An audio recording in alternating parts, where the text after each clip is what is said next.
Hello and welcome back to Calculus 1, Saturday edition, right? We are talking about 4.6, which is linearization and differentials, um, linear approximations, right, and differentials. This is a bit outdated for us now. Kind of learn it to honor the ancestors. We have computers today to do calculations for us. So we don't really use this stuff. But this was instrumental in good old days before calculators and computers to compute values of things like, square root of 7 and ln of 3 and, whatever else. Prior to calculators, engineers used a book called log tables, which was the book of all log values and trig values. Because what are you going to do when computer is not available, calculator is not available, they don't exist at all, and you need cosine of 11.3 degrees. What do? Well, one option is crying, and the other option would be to do what we are going to do here today.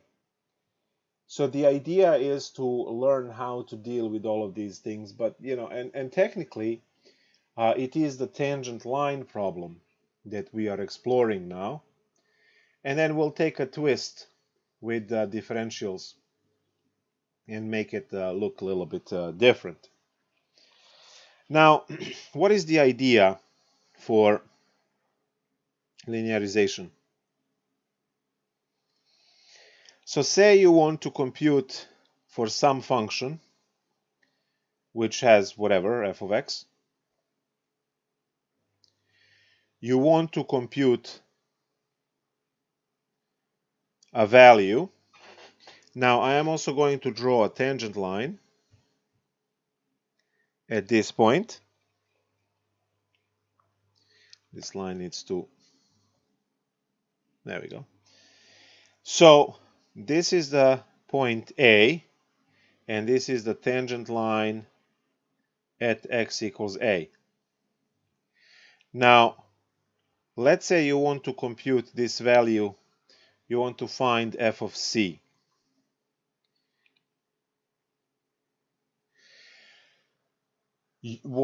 And this f of x is really, not a friendly function to compute. So how would you do it? Well, looking at the picture, f of c is very close to L of c, and L of c is c computed in the tangent line, and that's what we call linearization. So if you just go here a little bit up and compute this value, you see that the y value for c that you actually want and the y value for the tangent line are very close. And it's a very powerful concept because remember what your tangent line is, right? So tangent line is going to be some form of mx plus b. It's a linear line. So technically, when you plug c in here, all you have to do is multiplication and add, right? Or division. So basic operations. There is no squaring, no roots, no any of those things that we would worry, like logs and trig. Nothing. You just multiply by a number and then you add or subtract b depending on the sign, and you're done. So it's really cool alternative to computation. And as I said, it was instrumental prior to era of calculators and computers, because you really didn't have any other way to compute as we're going to see, right? ln3, let's say, or whatever. So the idea is that instead of computing a complicated number, we find the tangent line at the easy location, and then we compute that value we wanted originally. We compute that value in a tangent line, and that's now, and that's it. Now, very important thing here is to understand that the point you want to compute and the point at which you find tangent line need to be close, sufficiently close. You cannot expect the tangent line at A to give you a good value if your D is all the way here, because your function value f of D is on the line and L of D is all the way up there, and that's a huge error, right? So you can't do that. They have to be close. A and C have to be close. And if you go far out, then the error becomes so large that the whole calculation is garbage. So you have to be very, very careful about that.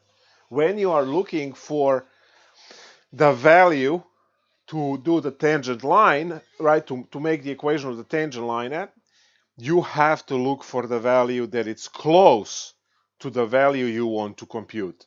So let's say if you want to find out a square root of 10, right, the closest value that you can take a square root from is 9. You're not going to go and say, oh, we can use 16 or we can use 100, right, because square root of 100 is 10. Well, yeah, but 100 is really, really, really far away from 10. And 9 is much closer to 10 than what 100 is, right? So we have to be careful. We have to find the value that is close to the value we want to compute, find the tangent line, and then compute that value in the tangent line rather than in function, and the life is good. Now let's go and take a look at calculation for, let's say, square root of 10, because we can. So how does this procedure go? So find square root of 10. Compute square root of 10 or whatever. All right, so what do we know? Well, we know that our f of x is square root of x, because that always mimics, right, the problem. And our value a, as we already discussed, is 9, because I'll write it in blood here, because 9 is the closest number to 10 with an integer square root. What are the other numbers? Well, 4. Square root of 4 is 2.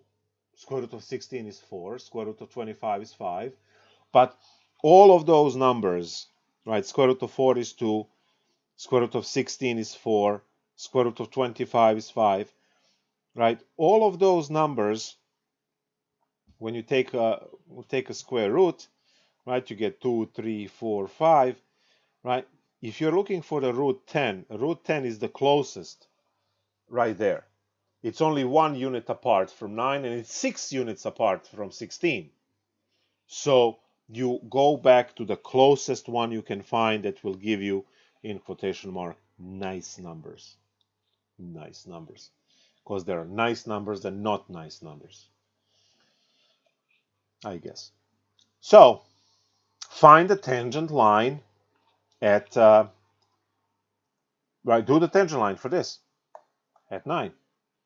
All right, so what's the procedure for the tangent line? Well, maybe you took, maybe you didn't take yet, exam 2 for chapter 3. Every problem is a tangent line. We know what we're supposed to do. Find the derivative of the function, in our case 1 over 2 root x, and then to find the slope, take the derivative and compute at the point. 1 over 2 root 9, which is 1 over 6. So I have the slope. And now I can find the tangent line because I can also find the y value, which is f of 9, which is going to be just square root of 9, which is 3. And I have all of the ingredients I need, right? I have the slope of 1/6 and the point of 9, 3. So you can stuff all of that into your y equal mx plus b, or the other one. We'll see it at work soon.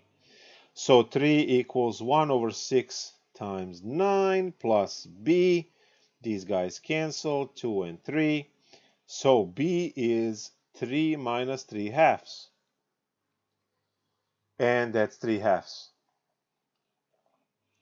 So the tangent line is y equals 1 over 6x plus 3 halves. Now, we are used to calling it L of x rather than y because it's a linearization. And that's why I said L of blah, blah. So now we say f of 10 is approximately L of 10. And L of 10 is a joke. Right? So 6 and 10 will cancel by 2. You will get a 3 and a 5. So 5/3 plus 3 halves. It doesn't help us. The common denominator, we have to, whatever. So leave it. Common denominator of 6. That's 10 plus 9. 19 over 6. So we are computing that f of 10, which is a root 10, is approximately 19 over 6. Now you can take, the stick and calculate this in the sand, right? You don't even have to use paper. 6 into 19, that's 6 into 18, goes 3 times. And then 6 into 10 goes once. And then there's a 4 there, right? So it will go forever like this. So my calculation for square root of 10 without using calculator is that it's about 3.16666. Now that makes sense because square root of 9 is 3 and square root of 10 should be a little bit more than 3. Now if I go into calculator to check the square root of 10, now obviously that's going to be approximation as well because it's going to give us a lot of decimals. 3.162277766. They gave us 8 of these decimals there. Look how close that is. And I have never used the calculator in the calculation above because all of the numbers were a joke. So now you can compute the value of anything you want, including trig, obviously if you know the derivatives. You can compute any value, and it doesn't have to be the nice value, because you should be able to find, quotation mark again, nice value close to it, get the tangent line, and then calculate your bad value in the tangent line, which would give us all of these. So now when you look at this, over here, you see how close this is. It's off on the third decimal. It's off by 0.0004. Like, yeah. Generally, we don't care about a tolerance such small number when you are building and designing things. I mean, sure, some tolerances like that have to be followed, right? In the engine block, for instance, the piston tolerances and so on. But it's extremely rare to find something that would require that amount of precision, and we haven't used the calculator. So yeah, we are completely fine as a species to operate without calculator and computer, except it's just much easier, right, when you have a calculator laying around. Let's take a look at one more example of this, and that example is my favorite example. Calculate ln3 by hand. And we are going to use all of the same steps. So to calculate ln3, your function is ln x. And your nice value a is e, because e is about 2.7. Yes, it's the irrational number and it has decimals going forever, but we don't care. This is all linear approximation. It's linear because you are using tangent line, which is a linear line, to compute the value.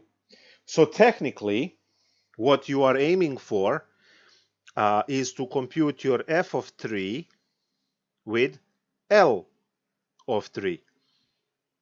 So that's your goal, right? To compute your f of 3 as L of 3. And you achieve that by, again, figuring out your tangent line. Come on, tablet. Stop. There we go. So f prime of x is 1 over x, which means that your slope m is f prime at e, which is 1 over e. And that's your slope, 1 over e. Now, your y value is f of e, which is ln of e, which is 1, which creates e comma 1, a point. It's very systematic. Get the slope, get y, and now y equal mx plus b. Stuff all of these things inside. Your y is 1. Your m is 1 over e. Your x is e plus b. This thing cancels, and you get b0.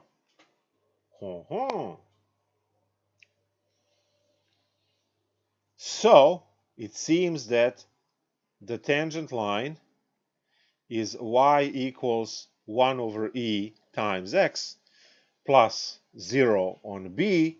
Now we like it as L.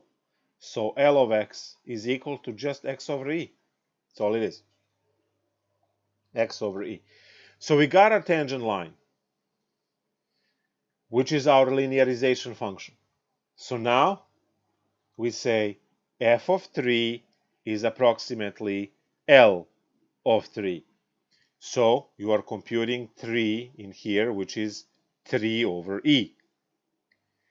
Now, it's good enough to just say that e is 2.7. I mean, if you like pain, go ahead, put the 5 decimals. But remember, the goal of this is to actually just pick up the stick and write it all in the sand, right? That's very simple.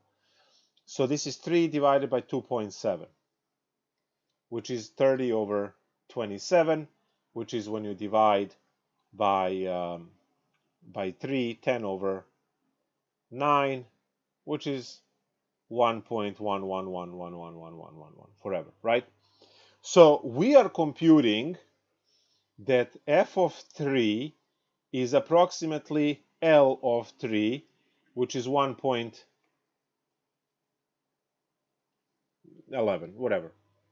And now if I go into the calculator and type in ln of 3,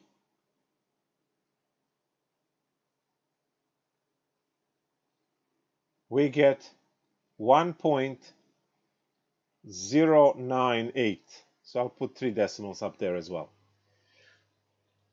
And this is 2 cents off, right?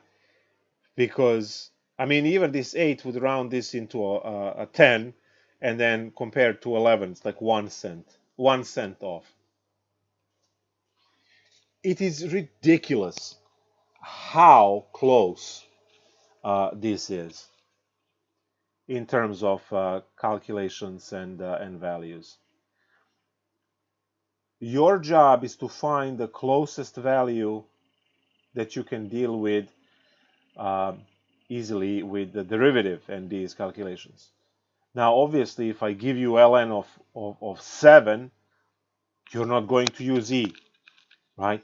Maybe you can use a better value of e, right, to go there. So,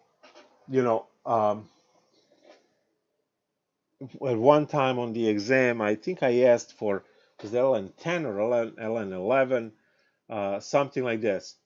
And the students immediately went to LNE. I'm like, hold on. E is very close to 3. It's not close to 10 or 11, whatever I put on the test, right? So if you, I think it was 10, right? Because let me just check. E squared is this much. How much is E cubed? Yeah, 20. Okay, so yeah, it was probably 10 because E squared is 7.4. So it's better off to use E squared as a value than to use this one. Even if you went 3 times E, right, 3E or 2E, you would be better than a single E. Anything that is closer. Now, you do not want to go with 2 times E and 3 times E because your calculation will then have ln3 and ln2. And if you don't have those values from previous calculations, right, then it's kind of hard to come up with a tangent line because you still have to compute ln for the derivative. So I wouldn't mess with that. But E squared, right, is a great value, or E cubed, or 1 over E, right? Maybe you need a smaller values than 2.7, right? Because we still can compute all of those. So you can have 1 over E squared, 1 over E cubed, or anything. It's just, the trick is to find the closest one to the number. Now you might say, well, how do I know that without a calculator? Well, that's what the computation is, right? That's what the computation is for, to get the sense for numbers and know, right, that it's very simple. You just say in your head, oh, okay, if E is about 2.7, then how much is 2.7 squared? What I really don't care, because 2.7 is very close to 3, and 3 squared is 9, so this thing has to be less than 9, but not too far off. And yeah, right, what I said was like 7.3, right, or whatever. So 7.3 is not that far from 9.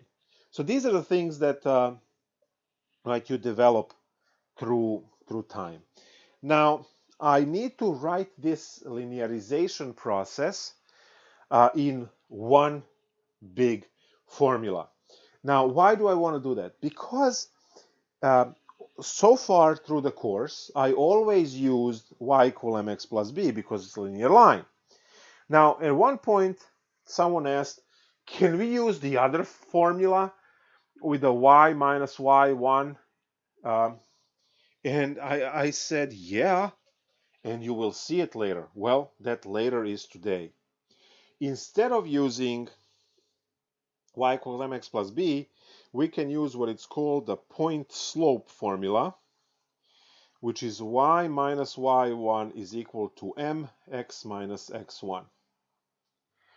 And now we can turn this into calculus. And it's very simple to turn it into calculus. Your point x1, y1, your x1 is the a. So if x1 is equal to a, then y1 is f of a. And we already know that the slope is the derivative at a. So when you know these substitutions, it is a joke to come up with the linearization formula, because now you have your y minus f of a is equal to f prime of a times x minus a. So, and we know that we want to call this one L, and we're going to kick fa to the other side. So you come up with your linearization formula. Lx is f of a plus f prime of a times x minus a. What you see here is a single equation for the entire tangent line. You just need to stuff the values in. So you find the derivative on the side, you put value a inside and you multiply by x minus a. This instantly gives you the formula of the tangent line in one step. So without all of those, right, steps and all of that stuff, if you know this, now this is called linearization.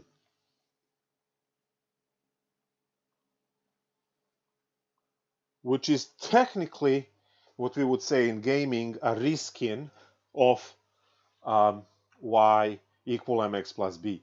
It's the same formula, it's a different formula for the same concept. So you can approach your problems from y equal mx plus b, which is the slope-intercept form, or you can do the point slope. Either way, you're getting a tangent line at the end, which is linearization. Now, again, I can't stress this enough. Make sure that your point A, the point you are choosing, is close. Make sure it's close to the value you are trying to compute. So let's take a look now at one of the problems from the homework from textbook, and then we have the second part of the lesson, which is differentials. So that's going to be yet another way to deal with this. So over here says linear approximation problem 25 through 36. Now we haven't done any trig. Now I have to I have to make confession here of how silly I was. Silly. That's not silly. How dumb I was when I took Calc 1 and I understood the lecture and I said, whoa, this is really cool because I can go and annoy people because I am a pro at that. And usually when someone says, what do you know, right? I usually put a calculus question, right? And then they have nowhere to go because they can't answer it, right? So it's the greatest thing ever, guys. Anytime you get in a situation when someone says, what do you know? Try to whip out a calculus question of some time, of some sort or whatever, and usually conversation is over, right? Because yeah, they're done. So the trig question came up, and the trig question was, this is what I just wanted to show off my skills, right? To find a cosine of the values that we can't compute using the formulas and identities. So cosine of 11 degrees, right? And you go, okay, that shouldn't be a problem because I know cosine of 0 is 1 and I'm just going to start there and go through it, right? Well, the problem was 11 degrees. You can't use degrees in your calculations in mathematics anywhere. You always have to use radians. So I would like to resurrect the problem. I haven't done it in years and years and years, but let's see if I can redeem myself in figuring out the cosine of 11 degrees without a calculator. Now, knowing that I am not allowed to use 11 because I literally used 11, all right, in the calculation instead of using the radians. Well, now I know what I have to use, and I'm going to convert 11 degrees into radians. Now, to convert 11 degrees into radians, you take 11 degrees, and you multiply by pi radians over 180 degrees, so that degrees cancel, and you are left with 11 times 3.14 divided by 180, and now that's in radians. So I can compute this roughly, right? Because this would cancel to about 60, 11 over 60. So 11 over 60, so the whole thing should be about 1 over 6, right? So 11 degrees should be about 1 over 6 radians. So now I'm going to actually use the calculator to verify this, that it's close enough. 11 times 3.14. I know that the goal is not to use the calculator, but I just want to see how well I did. So the calculator tells me that this is 0.19, and 1 divided by 6 is 1.666. So we are off a little bit. Now, I'm not that much concerned because I need to find whether what I want to know is why when you do your values for trig, you know that this is a 0, and then the next one is pi over 6, and the next one is pi over 4, and then the next one is pi over 3, right? So at my 1 over 6 radians, at my 11 degrees, am I closer to 0 or am I closer to pi over 6? Now 0 and pi over 6 is 30 degrees. Now clearly 11 is closer, right? 11 is closer to 0 than to pi over 6. So this is something that we need for A, and later on, when I start computing L, I will be using 1 over 6 because I can't put 11 in L. That's what I was making a mistake. I was doing the calculation with 11, and the values that the calculator was giving me and the value that I was computing were off. Now, obviously, 11 and 1 over 6, they are nowhere close, right, in what you should put inside the L. Anyway, let's go. So we have our derivative first. So that's going to be derivative of x. Derivative of cosine is negative sine x. And the slope, ooh, we are going to get a 0 here. I hope you see that, because when, oh no, yeah, f prime computed at 0 is 0. So I have a 0 slope, so this is going to be a horizontal line. Okay. And the cosine, the y value, is the cosine of 0, which is 1. So my tangent line is y equal 1, which is just a horizontal line. Okay, tough luck. We're going to use pi over 6 then. So I don't like this one.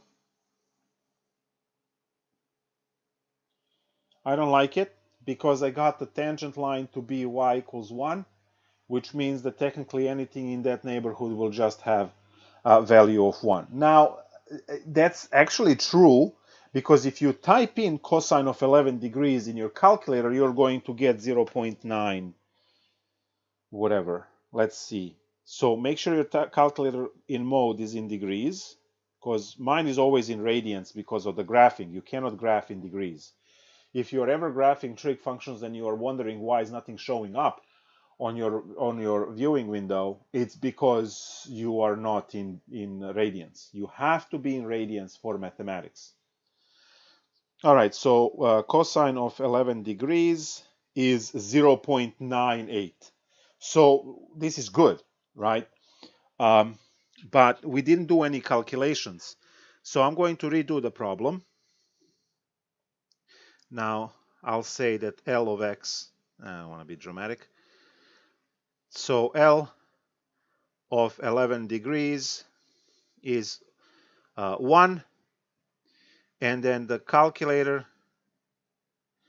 gives us 0.9816, which is very close to 1. So cosine of 11 degrees is not a big deal, right? But let me try to use pi over 6 and see if I can do better. I probably am not going to do better because pi over 6 is further away from 11. So this error here was 0.018 about. That was the error. Now I'm going to redo the problem. F prime of x is equal to negative sine x, but now I'm going to use pi over 6, which is going to give me negative 1/2 on this. And oh, this makes it much worse now also, because cosine of pi over 6 is root 3 over 2. So I have yet another value to worry about. So now my tangent line calculation is y, which is root 3 over 2, m, negative 1/2, x is pi over 6, plus b. Now you see how much mess we have in our tangent line. Like, none of these numbers are really nice to compute.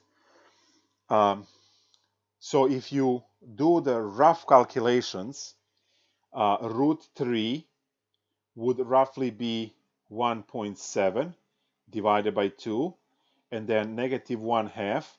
Pi is 3.14. We'll call that 3. So this one cancels down to another half. Again, I'm doing approximations, guys. I'm trying to avoid calculator at all costs. So I'm just going to use all of the numbers that are round and very, very close. Now, 1.7 is not divisible by 2, so I'm going to bump it up to 1.8. So that's going to be 0.9 is equal to negative 1/4, that's negative 0.25, plus b. And from there, b is equal to 1.15. So my tangent line, when I'm using pi over 6 instead of 0, is, so that's L of x, is negative 1/2 x plus 1.15. Maybe better to write this as negative x over 2, right?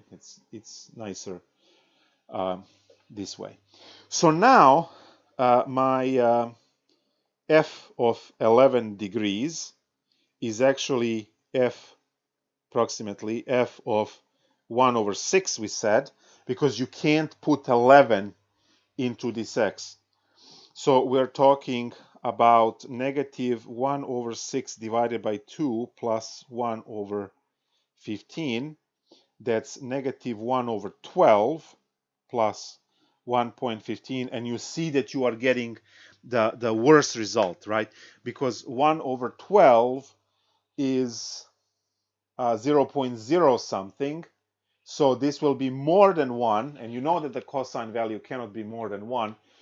But we were expecting to get worse because pi over 6 is further away from 11 degrees than 0. So let me just check how much is this 1 divided by 12. I'm cheating with the calculator. 0.83. So 1.15 is 1.066, go, right? Like that. So you see that the answer is worse now. The answer is worse because we used the point that was further away from the one that we wanted to compute. So that's the linear approximation. Your job is to find the closest value to the value that you want to compute and use that value to find the tangent line. And once you have the tangent line, your job is obviously to compute in this case, 11 degrees, to compute that in the tangent line rather than original function. Now, if you have a trig question, You have to convert all of the degrees into radians and go from there. So that concludes the first part. And as you can see, the first part was just good old tangent line that you should already know very well from chapter 3, because every section of chapter 3 had the tangent line as a problem. The next order of business is to calculate, to learn about the differential. And now we will have to also talk about calculus and the meaning of technically both of these at the same time.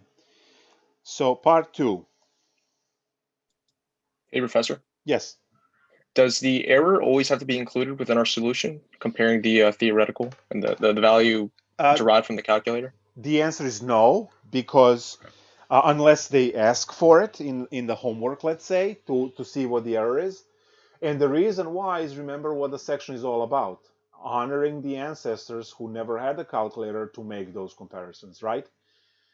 So I wanted to show with the trig question that, you know, picking a different value that might be easier to compute or maybe look nicer, if it's further away, it's going to give you more error.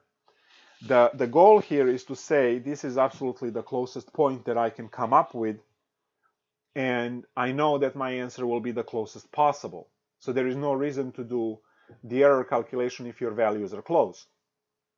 Now, as I said earlier, right, if you're trying to find the square root of 10 and you pick 81, right, as your A, well, yeah, the answer has to be garbage. So I hope this answers your question. Yeah, thank you. With all of the with extra parameters. All right, so differentials. These guys are going to be different than linearization because they do not approximate the values, they approximate the change. So I have to write that, and then we'll see exactly how that works. So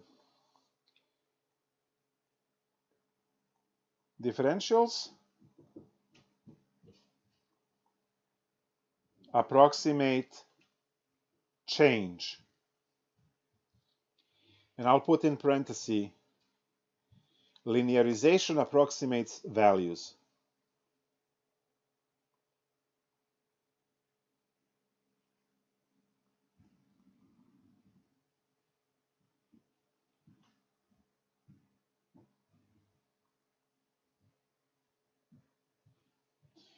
So when you are, and you can use differentials for the same purpose as linearization. You can use differentials, and I'll show you how, to compute ln of 3 and to compute square root of 10. So we'll do the same two problems, differential route.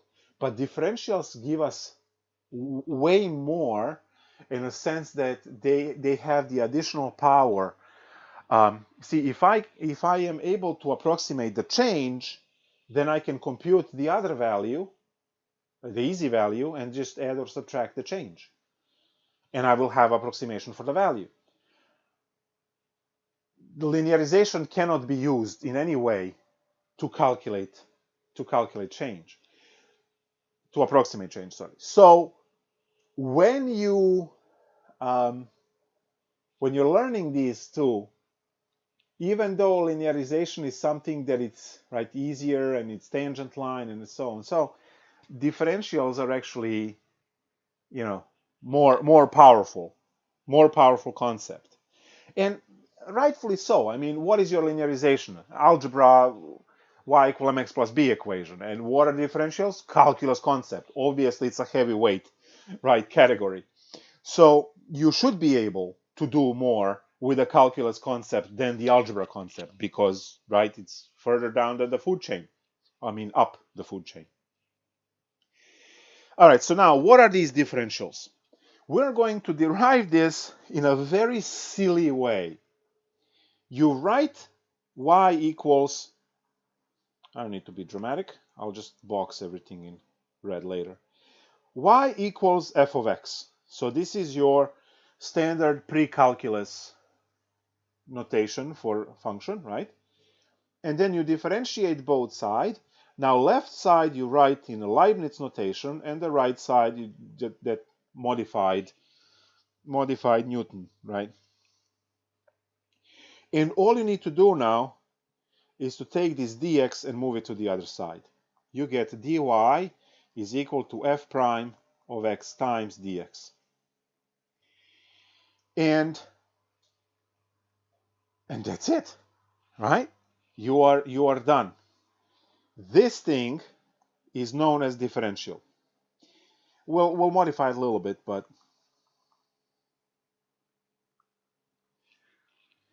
so dy is equal to f prime of x times dx. Now I just need to write a few more things here to connect this to the things we already know. Let's go blue. Change. So change in mathematics is calculated with a simple subtraction. Change in x is simply x2 minus x1. Simple subtraction. So if I have $10, right, and I spend 8, now I have $2. The change was negative 8, right? So if I had $10 and then 2 minutes later I have $2, then the change is negative 8. And how do I get that? Well, the later state, the new state of $2 minus the original state of $10 gives me negative 8. That means I lost 8. It's very important to have a right order when you need to use some common sense here. You can't just say, oh, 8, because the change is not 8. I didn't gain $8. I lost $10 because the state 1 was I have $10 in my pocket.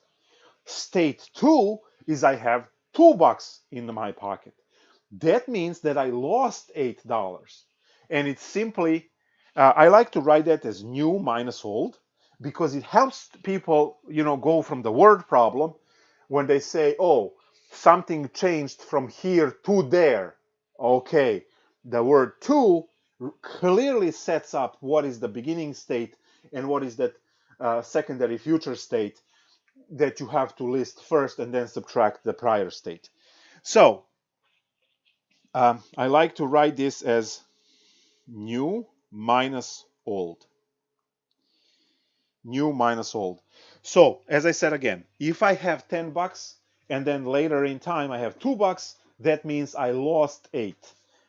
So the new state was $2 and then I took away $10 for the change in state, right? Change in state was that I lost $8.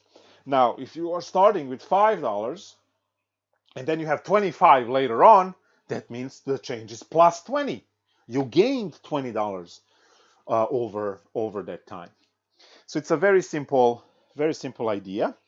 And we also know that dx was this delta x is the same as dx because that dx was x minus a through all of those calculations, right? That the age, if you remember, and all that stuff. So dx is the same as dx.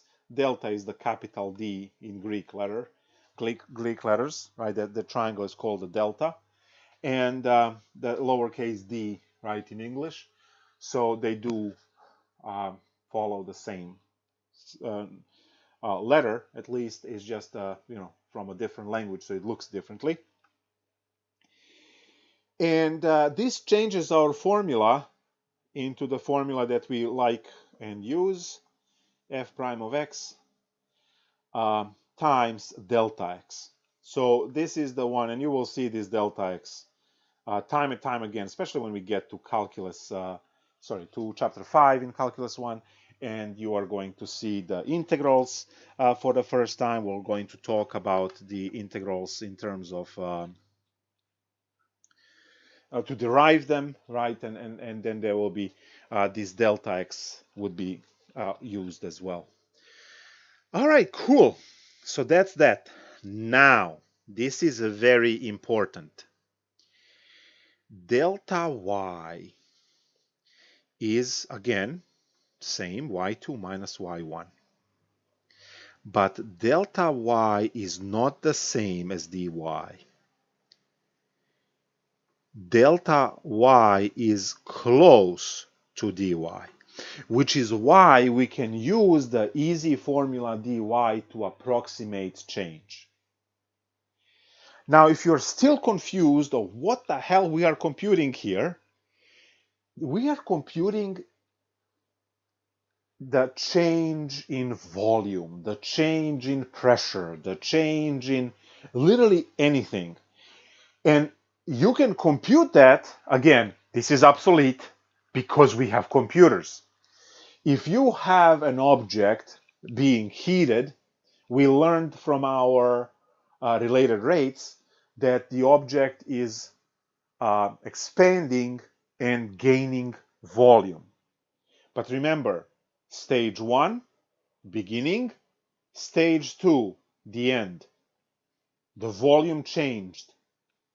The volume grew. If it's a snowball, the volume went down, right?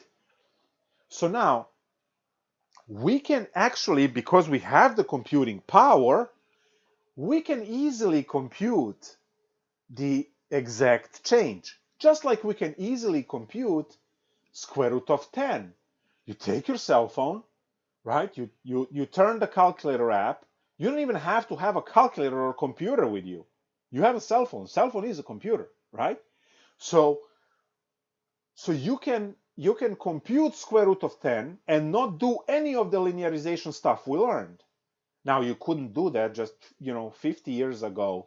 Calculators were not that common. I mean, they were around, but they were not that common, and they were like bricks, right? You can use it to calculate square root of 10, and you can also use it as a self-defense brick. That's, 50 years ago. 70 years ago, right, you were hitting the Second World War era, well, just post-Second World War, right? It's just like they are not around. Simply, calculators are not around. So we had to use linearization if you want square root of 10, and you don't have that book to flip the pages or the slide rule or something like that. So the same fate goes here for approximating the change, which is differentials. You can take your calculator, compute two exact values and subtract them on the calculator and have the exact change, or you can use this to approximate the change and bypass all of those insane calculations. So let's take a look on a very simple word problem where we're going to, let's take a sphere, for instance, a ball.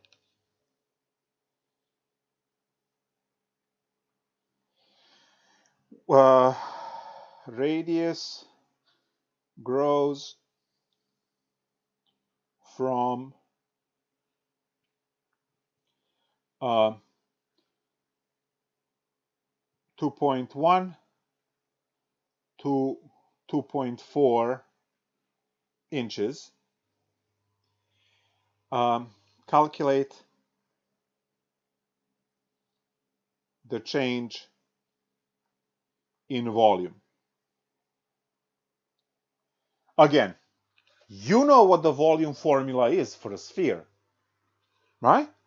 Just calculate it first time for 2.1, calculate it second time for 2.4, subtract the two numbers, and you have the exact change, right? So you're done. And because you have a calculator, the whole thing is a joke. But we can also use differentials to approximate the change, and then we don't have to use the calculator, hopefully. So let's see. So what do I have?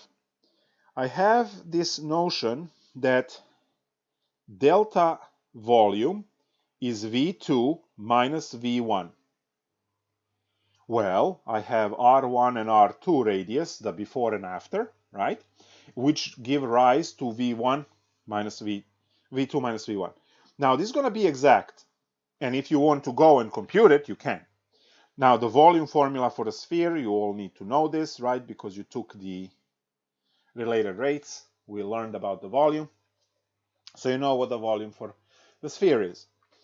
So yeah, go ahead. Put 2.4, cube it, times pi, times 4/3, that's your V2.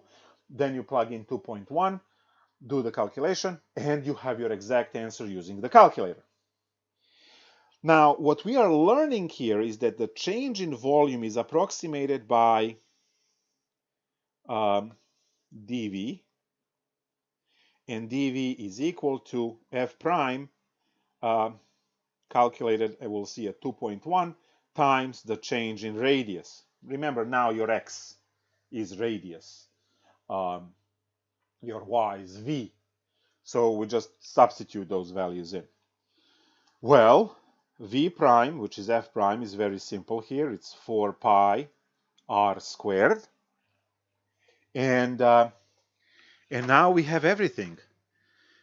So my dv is equal to 4 pi 2.1 squared times, and delta r is simply 2.4 minus 2.1, which is 0.3. I don't need a calculator for any of this stuff, right? This is a joke to compute. 2.1 squared is 2.1 times 2.1. I mean, you can call that 4. No one would care. But let's, 2.1 times 2.1, that's a 21 times 21. So you have 21 and then 0 and then 42, so 4.441. So what is my dV? 4 times 3.14 times 4.41 times 0.3. Now we can, do the canceling, and you can do all of these things. I'm just going to, this is something that you can do on a paper. It's not something that you need the calculator for. I just want to cut the time. So I am using a calculator to cheat through this calculation, even though I should not. Because this is designed without calculator in mind. So I'm going to calculate here that the change in volume is 16.62. So this is the approximation for the change. And if I am to compute the exact volumes and subtract them, I should get close to this number. And as you can see, this is what we are approximating. We are approximating the change, and the change is about 16.62. Now, we could compute the other one. I'm just going to use the calculator real quick to compute the other one. So that's 4/3 times pi times, open parenthesis, 2.4 cubed minus 2.1 cubed. I hope I typed everything correctly. I get 19.11 for exact.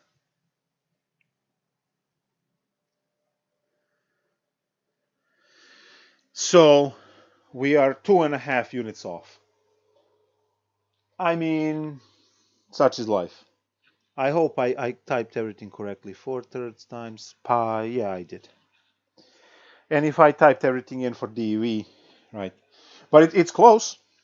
I mean, remember, we did not have to cube any numbers. We did not have to, do any of the harder calculations. Now, obviously, this is more relevant when functions are harder to compute. like, you know, ln's and trig and so on. I mean, no one cares. When you have to cube a number, just multiply it 3 times. It's very easy, right? I mean, multiply it by itself 3 times. Now, I did promise you the same differential version of calculation for square root of 10. And since the differentials are computing the change, we can calculate the change, and then we can figure out the root. I think, yeah, I have to swap the cooling again because it's getting really hot, and I don't know if you can see it, but it's flickering all over the place. So just give me 1 second. I mean, actually you can't. So don't worry about it. We'll do this in 30 seconds.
All right, sorry about that. The pack fell in between the drawer and the bottom of the freezer. I had to take the drawer out to get it. Okay, so let's just put it in.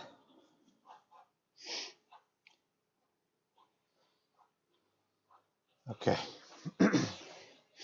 All right, now we're back in business. So, square root of 10. So, how am I going to calculate square root of 10? I'm going to calculate square root of 10 by square root of 9 plus change, right, is equal to square root of 10. Now, I don't know exactly what this change is, so I'm actually going to have the approximate change right there. And then it's going to be approximately square root of 10. So squiggly square root of 10. It's going to be good at the end. All right, so what's my function? Function f of x is root x. The derivative is 1 over 2 root x. The change is approximated by dy, and dy is f prime of 9 times delta x. Now, how much is my delta x? Well, 9 going to 10, so the change is 1, right? So delta x is 10 minus 9, which is 1. So I'm going to now calculate all of this. So dy is equal to 1 over 2 root 9 times delta x, which is 1, and we get 1 over 6 for the whole thing. So square root of 10 is approximated by square root of 9 plus the change, which is 1 over 6. That's 3 plus 1 over 6. And we know that 1 over 6 is 1.666666 going forever, right? So 3.166666 going forever. And that's it. Now, calculator, square root of 10 is approximately, what did we say? I forgot. Let me put this in. 3.1623, blah, blah, blah. So, again, very, very close, but using a different technique. And this one, because it approximates change, like if you're understanding this, then you're done, right? You need to know the formula as well. But those are the two key points of differentials. You are trying to calculate root 10, you know what the root 9 is, and then you just need to adjust, which means using the change, right? You are adjusting that one, and that's it. So we have this very simple method. Now, I could use this to calculate ln3 as well. Let's see that one real quick, because I did promise both.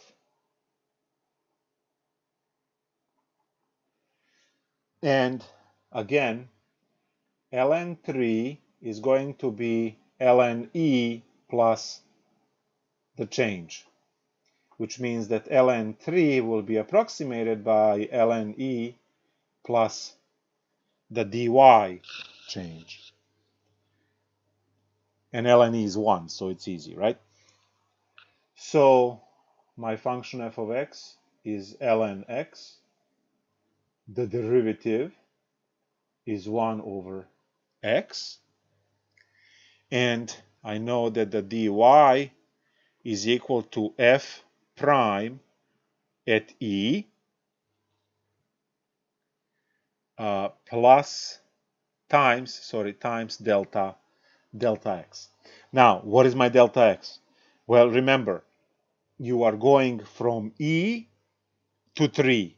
So it's 3 minus e, which is approximately 3 minus 2.7, which is about 0.3. That's what the change is, pretty much. So I have my dy is equal to 1 over e times 0.3, which is 0.3 divided by 2.7.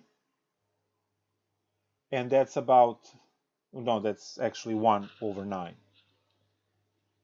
And I say about because this 0.3 is not exact. That was close enough.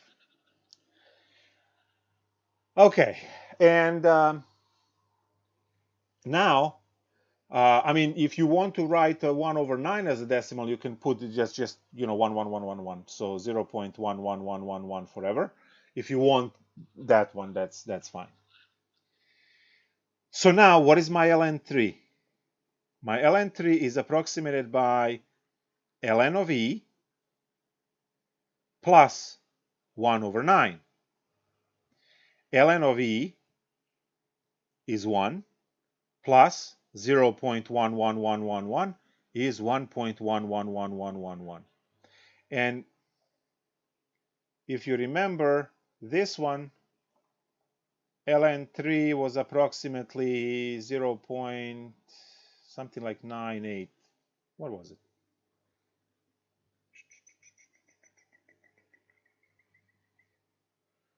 98, yeah, 0.1.098. There we go. Again, very, very close. And we use the same method as before. Calculate your delta x, your formula for the differential, and then to put everything together as a concept, your number that you're looking for is the number that you're compute easily, plus the change that you computed going up or going down. Let's take a look at another word problem. So we had that problem with volume of the sphere going up or going down. I see a problem here that says ideal gas law. I'm not going to go through this problem, but I'm just going to mention where these things are, right, in the world around you, where these things kind of fit. And some of the things that people don't follow, and then they wonder why they get into trouble. If you're remembering your basic physics, the ideal gas law was PV equals nRT.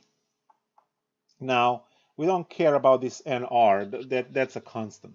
We care about the three variables here. And P is the pressure, V is the volume, and T is the temperature, not time. So, pressure, volume, temperature, constants we don't care about.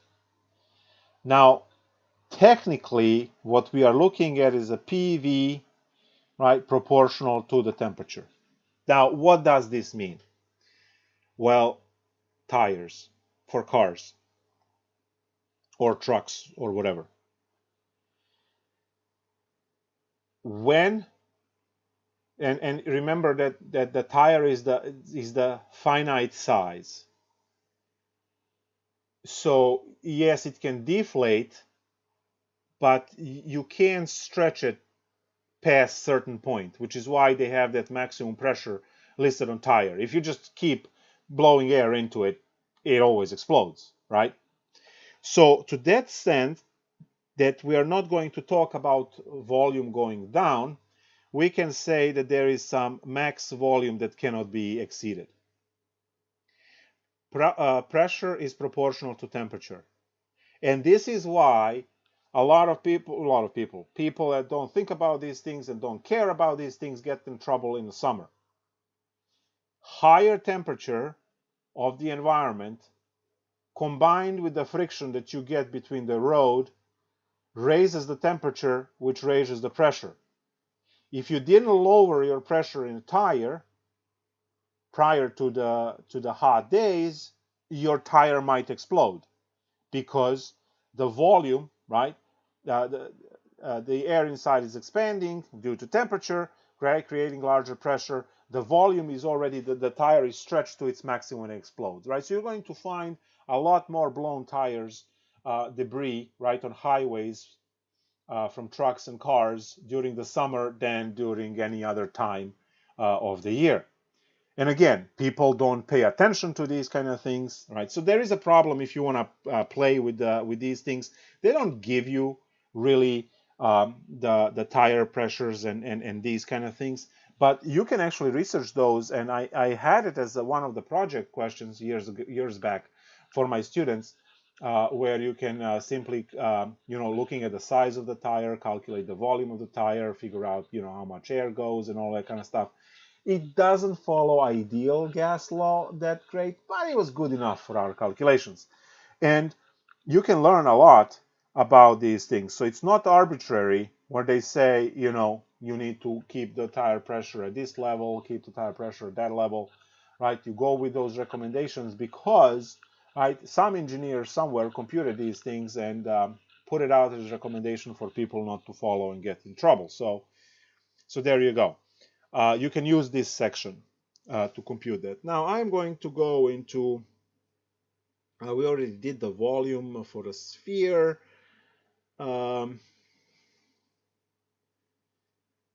Let's go with the change in atmospheric pressure because we can.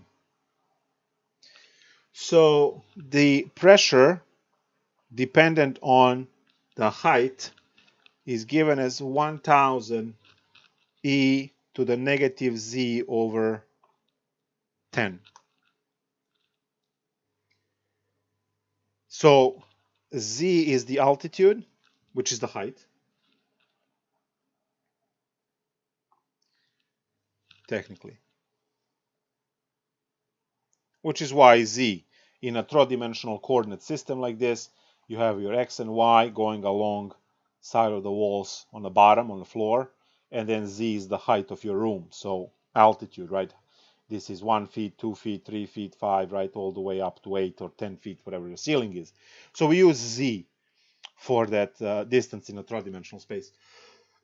Anyway, so it says approximate the change in atmospheric pressure when the altitude increases from z equals 2 kilometers to z equals 2.01 kilometers. So 2 to 2.01 kilometers. Now, kilometers are somewhat comparable to miles in metric, where 1 mile is 1.6 kilometers if you care about that. We don't need it for the problem, but it's useful to know if you go literally anywhere outside of the United States. Well, England uses mile, but whatever. So 1 mile is equal to 1.6 kilometers. There we go.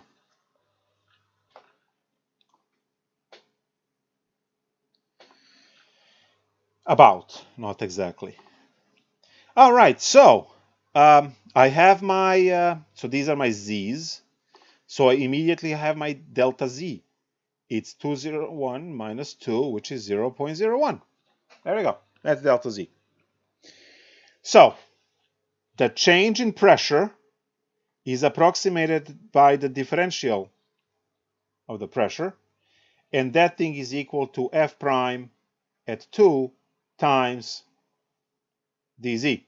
Now we already have dz. I need to find the derivative in terms of z. Now this is e function, so everything stays as is,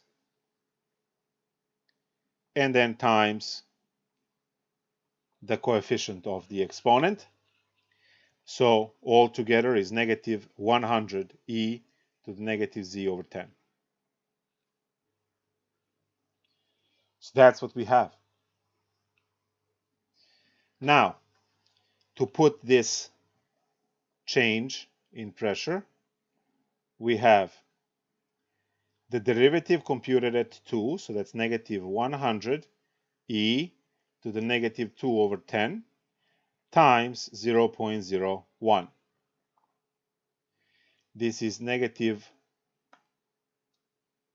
100 divided by e to the positive 1/5 times 1 over 100. You can see, right, how much fractions help us in life. And we find that it's negative 1 over e to the 1/5. So the change in pressure is approximately dp, and dp, I'm going to now use the abacus over here. So e raised to the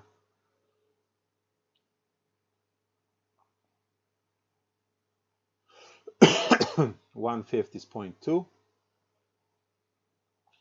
So negative 0.82 atmospheres.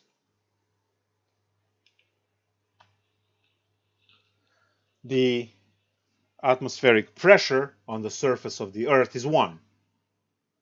And then the higher you go, the less pressure, because less atmosphere, less oxygen is pushing down towards the Earth, being attracted by the gravitational pull of the planet and so on, and the spin and everything else. So that's it. That's what you guys have for differentials and linearization. I'll take any questions, concerns, concepts, anything.